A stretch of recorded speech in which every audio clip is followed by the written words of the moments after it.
everyone, my name is Linda. Today, I will give my argument about distance learning. COVID-19 is an infectious disease caused by a newly discovered type of coronavirus. The new virus and the disease its causes were unknown before the outbreak in Wuhan, China. In December 2019 began. COVID-19 is now a pandemic occurring in many countries around the world. This virus includes viruses whose pathogenicity approaches SARS and MERS. Previously, SARS in the early 2000s infected more than 8,000 people and resulted in 800 deaths.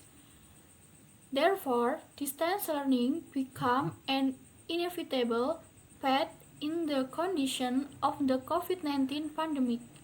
In the current pandemic condition, it is recommended that all activities be carried out at home.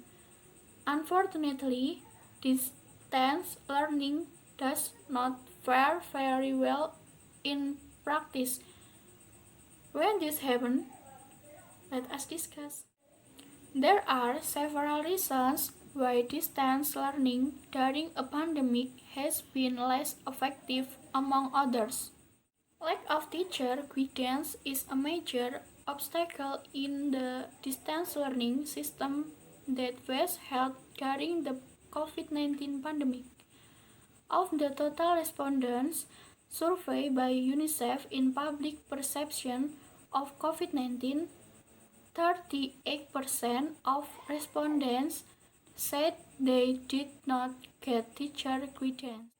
This condition occurs because there is very little communication with the teacher during online learning. Learning using WhatsApp and learning application is generally followed by many students with one teacher, so that the teacher cannot answer and provide opportunities for all students to ask questions, let alone convey the obstacle clearly. Communication technology infrastructure in Indonesia is still uneven, especially on a small island, Java, which has the large population. There are still many areas that have not been exposed to internet signals. This complaint was admitted by 35% of respondents. Internet access is very much needed considering that about 60% of the media used by children to learn during the pandemic is the WhatsApp application, as 48% use online learning application, as many 31% of education websites. Meanwhile, as 75% of children also use TV media and a percent radio. Then, if an internet signal is available, the cost is not cheap. Studying via video conferencing will consume a lot of internet quota in just 1 to 2 hours of lessons. This is very unfortunate.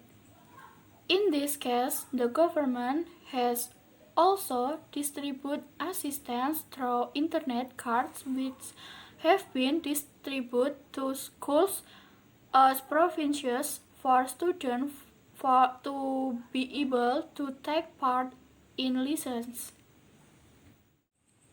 Moreover, not all students and their family have smartphones that must be used for distance learning.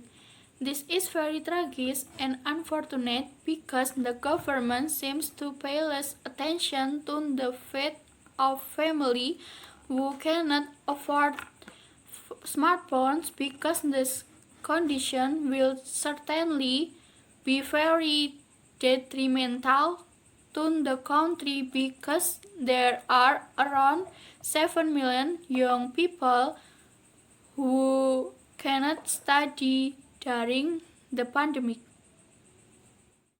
It's hoped that the negative impact of this condition will be reduced by the presence of subject matter broadcast via TV and radio. Other children try to stay able to learn online by borrowing devices from their parents, relatives, friends, and neighbors, so that even if they don't have a device, they can still learn. When a family can afford the necessary communication device or device, parents may not be able to help students learn online. It's not a matter of the main competence of parents, but parents also have a job, especially during a pandemic that affects the economic situation of everyone. Many parents are not ready to guide their children to study at the hours that are supposed to be in school. Housewives have other activities during the day because they usually fully submit their children's education to schools. This condition causes a number of parents to start demanding the independence of their children, not to mention if there is more than of child and a family, so that the attention of parents can be divided.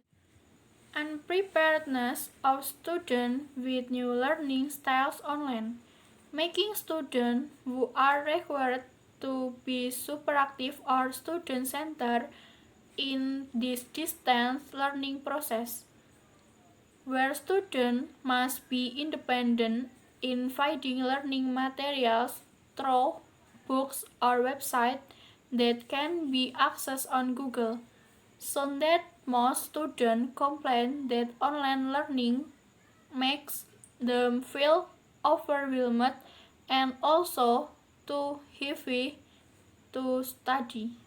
This makes most students bother to do assignment, submit assignment, or enter online class.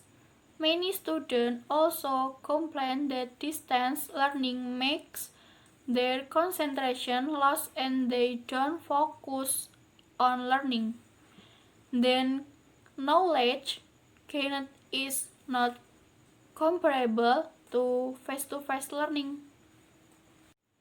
Some students admit that the condition in their home did not support them to study because of several things such as noise from the surrounding environment or from their own house, so that they did not get comfort and tension in studying at home. This results in students having difficult concentration on learning and doing their assessment because of external factors that do not support and make students' motivation to learn reduced. Many teachers experience technical problems that occur when participate in distance learning. These obstacles include technical use of application, file upload, unsent email, and technical information technology such as weak signal, error device. Finally, schools also lack preparation for distance learning. This is only natural because the pandemic occurs suddenly and affects all industrial sectors without exception, schools. With the statement and evidence in the field above, online learning is not as effective face-to-face learning due to constraints including unsupported internet signal, the large number of internet quota use, decreased student concentration. Many teachers experience technical problems. Schools are not prepared for distance learning and so on. In the end, the COVID-19 pandemic was a disaster that we certainly did not want. However, this has happened and requires attention from the government, the awareness of the entire education community, including schools, students, teachers, and parents to make distance learning activities successful. Thanks for watching.